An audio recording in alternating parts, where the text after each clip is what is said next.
Chapter 21। तनिक रुक जाओ। गौतम बुद्ध एक पहाड़ के पास से गुजर रहे थे तो लोगों ने उन्हें रोका। यहाँ अंगुलीमाल हत्यारा का उपद्रव है। उसने 999 लोगों को मार डाला है। बुद्ध ने शांत स्वर में कहा, वह 1000वें व्यक्ति की प्रतीक्षा कर रहा होगा तो अच्छा है, उसकी प्रतिज्ञा पूरी हो जाए।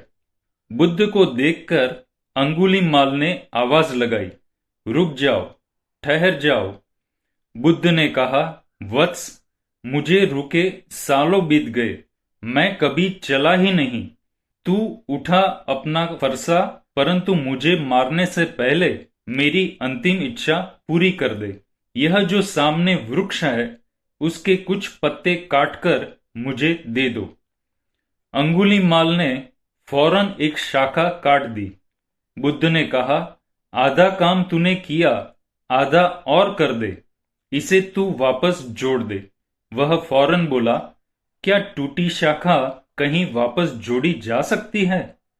बुद्ध ने कहा, तुम तो बहादुर हो, शक्तिशाली हो, अगर तोड़ सकते हो तो जोड़ भी सकते हो।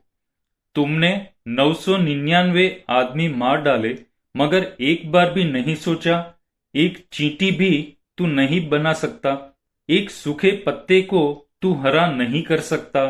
हे वत्स, मारना आसान है मगर जीवंत करना असंभव है। यह सुन अंगुलीमाल का फरसा नीचे गिर गया और वह बुद्ध के चरणों में समर्पित हो गया। साइलेंट मैसेज यह है, हिंसा और क्रूरता की अंधी दौड़ को मंदी करने हेतु सत्पुरुष के सद्भाव का बोर्ड बारंबार स्मृति पटल पर लाओ। बौद्ध दर्शन में सदाचार के अंतर्गत अहिंसा का प्रमुख स्थान है। बौद्ध वाङ्मय धम्मपद कहता है, सब दंड से डरते हैं और मृत्यु से भय खाते हैं, अतः सबको अपनी तरह जानो, न दूसरों को मारो न मरवाओ। यूं जीवन में प्रेम और करुणा को महत्व दो। सबसे महत्वपूर्ण बात यह है, अहिंसा की स्थापना प्रतिहिंसा द्वारा नहीं होती। इसलिए जो अपने मन में वैर रखते हैं, उन्हें यह अच्छी तरह से समझना होगा, वैर से वैर शांत नहीं होता, अवैर से ही वैर शांत होता है। यह सनातन धर्म का स्वर है। एक बार विचार करो, हिंसा का सामना हिंसा से क्यों नहीं किया जा सकता? क्या हिंसा सदा प्रतिहिंसा पैदा करती है?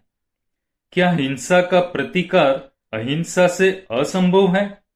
इस संदर्भ में बौद्ध दर्शन कहता है, हिंसा का सामना हिंसा से करने पर वह और भी उग्र हो जाती है, जो चित्त को भी विचलित कर देती है।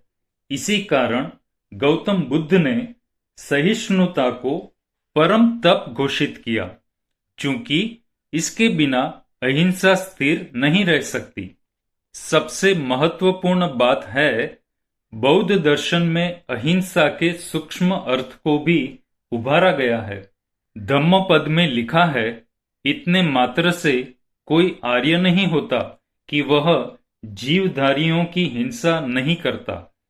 जीव मात्र के प्रति अक्रूरता वृत्ति रखने वाला पुरुष वस्तुतः आर्य कहलाता है। इस तरह बौद्धों की अहिंसा मात्र कायिक अहिंसा तक सीमित नहीं है, अपितु इसका विस्तार भावपरक अहिंसा तक भी है। अतः मन वचन कर्म से किसी के प्रति द्रोह नहीं रखना ही अहिंसा है। इसी के लिए संपूर्ण जगत में मंगल कामना प्रसारित की जाती है। एक पल रुको और भावना भाव।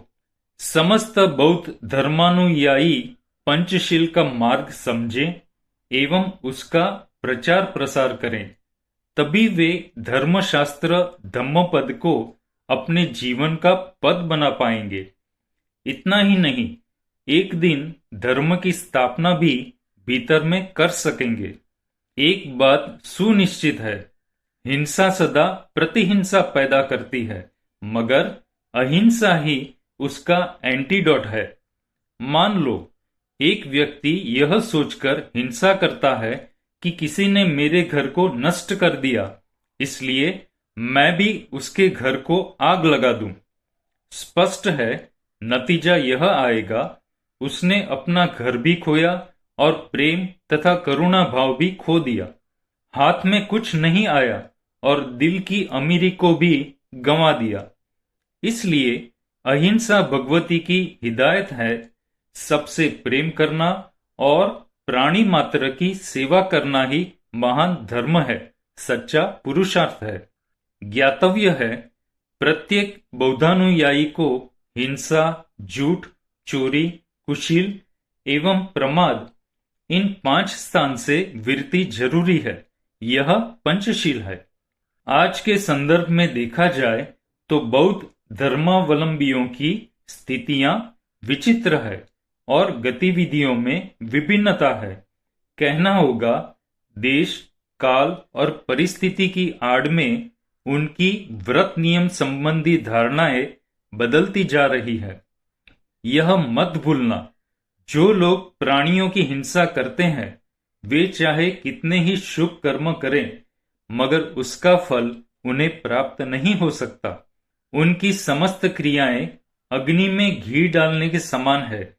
इस तरह बौद्ध दर्शन सर्वत्र अहिंसा को स्थान और सम्मान देता है।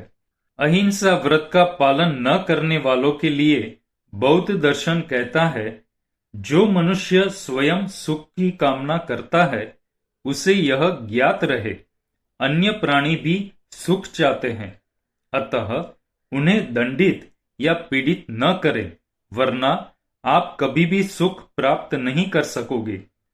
जियो और जीने दो, शुभ से शुद्ध की ओर बढ़ो और धर्मराज से स्वराज को पाओ।